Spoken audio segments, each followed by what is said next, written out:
Hey everyone, and welcome to the channel. Today I'll be reviewing the S.H.Figuarts Son Goku Mini from Dragon Ball Daima, which is airing right now as of recording this video. The 4th episode is out and I have been watching it weekly.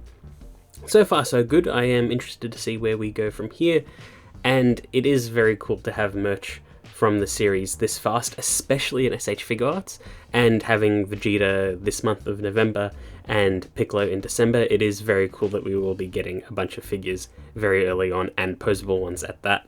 Anyway, this is Mini Goku as he appears in the early stages of Daima. I believe we will be seeing Super Saiyan Goku soon, or at some point in the show, because they show it in the opening and in the trailers, and I imagine that that will be either figurine DLC or a brand new figure.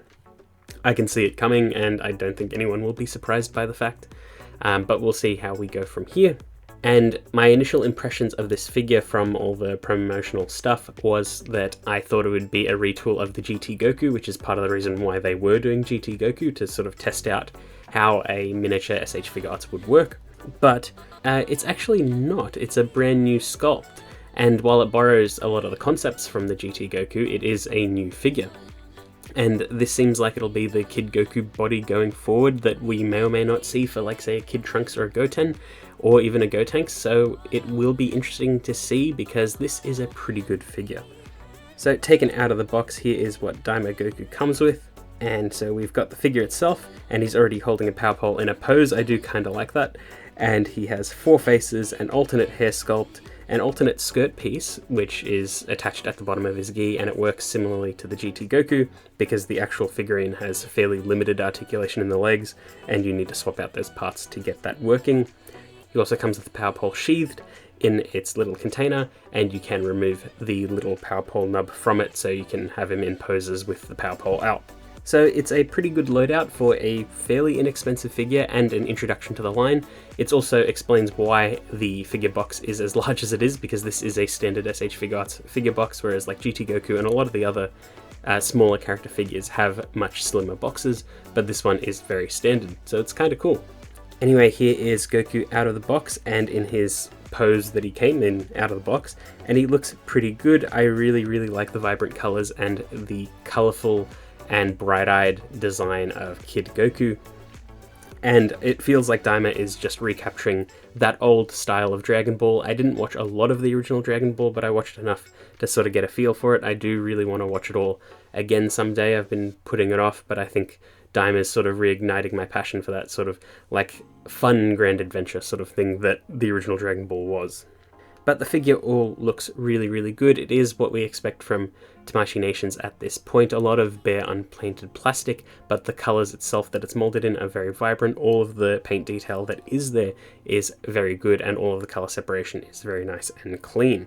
Like I said, this figure isn't a straight retool of the GT Goku, and here they are side by side, so you can see how they stack up. And GT Goku was quite small, but this Goku is even smaller and still has really good articulation, which we will be getting into.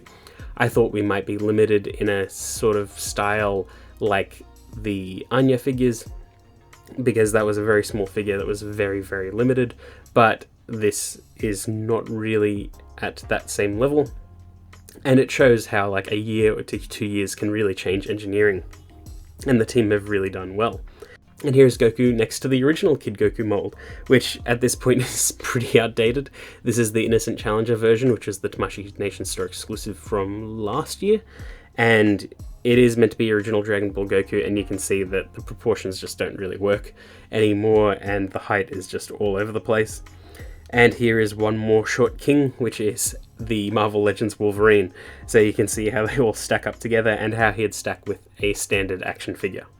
Articulation wise for Goku, it's pretty good. So he's got a ball joint in the neck and head, which allows for pretty good range of motion. You can look down really far and up an okay amount. His arms are on hinges so they can move out that far, rotate all the way around, and they can butterfly inwards, and it's designed similarly to the GT Goku, so you need to balance it out a little bit if you don't want to break the sculpt. There is a swivel at the upper arm, bend at the elbow, and ball hinge at the wrist. There's a ball joint in the upper chest, which allows for a little bit of crunching and movement. And the skirt piece is a little bit flexible, but not enough to get really good poses, so he can kick forward and back that far, bend his knees, pivot the ankle, hinge it back and forward, and hinge at the toes. Not a crazy amount, but enough, especially in this scale, and the swappable skirt piece does change that movement quite a bit and just frees up the figure. It is somewhat limited, but you do take compromises for a figure of this scale, and it is still really, really good for a figure of this scale. Goku comes with 4 faces, so he's got his sort of standard smiling face out of the box, and this really captures that innocent look of Kid Goku, and I really like it. He's got a more determined, serious looking face, and I do like the asymmetrical design of the mouth. He's got a mouth open shouting face, as well as a teeth gritted looking to the side face. And these have got a lot of personality, a lot of color, a lot of vibrancy, and I really like it. These faces are also compatible with the other hair sculpt, which is a windswept hairpiece, and I didn't take footage of all of the faces on it, but I thought I'd just pose them up so you can see how he looks in aerial poses or moving poses. I don't know why, usually I go through them all. I just didn't do it this time. But anyway, he looks really good with that hair sculpt, especially once you put the Power Pole scabbard on, and it is a really, really good recreation of his current design in Daima, and just a really good Kid Goku in general. I really, really like the very bright colors that Daima use, and it does feel like a return to form for classic Dragon Ball, and it's just a big celebration, and I really, really like that. And this figure just looks good. It's just nice. I don't really have any issues with the limitations to the posability. He can get what I want out of it, and he can even do things like a classic Kamehameha pose without much issue at all. The butterfly joint is just really, really good, especially at this scale. And he's just nice. I do appreciate that all of the hands are paired, so you can have him holding the power pole in either hand or with both hands together. It's a little bit annoying when you have asymmetrical hands when it is something that can hold, and it's nice to have that paired variety here. And he's just a really, really nice, solid figure.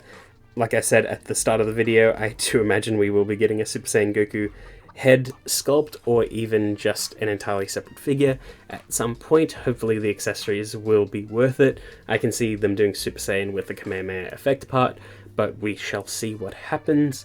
I wouldn't mind the figurine DLC thing, but the figure that it comes with has to also be worth it. Like, I'm pretty sure they'll do a Glorio, and I feel like it has already been leaked that they'll do Glorio, Supreme Kai, and the other girl that they've just met, but I'm sure that they will be doing that stuff, but they need to make those figures worth it. And unfortunately I feel like it's going to be that they'll do the figurine DLC thing, but we'll see how it goes. But yeah, that's pretty much it. This is a pretty cool, solid release for an introduction to a line and for a series that has just started up.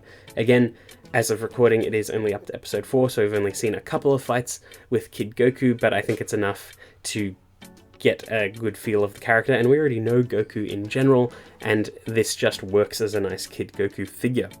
And yeah, so far I'm enjoying Daima. Let me know in the comments if you like this figure, or if you are enjoying Daima as well, and what you want out of the franchise, what you want out of this line, what you're hoping to see. They're also doing those adult figures later on. I have a sneaking suspicion that most of Daima, they won't actually be kids and they will be adults, but we shall see. But yeah, it will be cool to see what happens. And even in that last episode when they were talking about the bugs, when they talked about the fusion one, I was like, oh, are we going to get a new fusion during Daima? Are we going to get like Kid Vegeta or Kid Gogeta sort of thing? Which would be really, really interesting. But yeah, let me know what you think of this figure and the series in general. I hope you enjoyed that video, and I will see you all next time.